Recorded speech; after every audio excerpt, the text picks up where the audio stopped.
एका वकिलाच्या लेखणीनं त्याच्या कायद्याच्या आखणीनं आमच्या हक्काचं लेखन व माय मग कुणी नाही केलं भलं व माय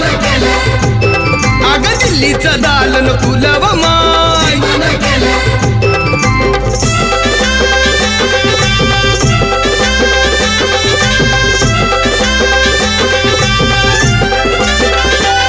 तुमच्या पोरानं शाळेत शिकावं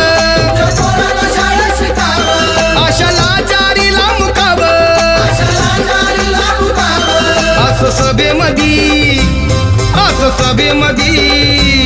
असं सभेमधी भाषण व माय मग कुणी नाही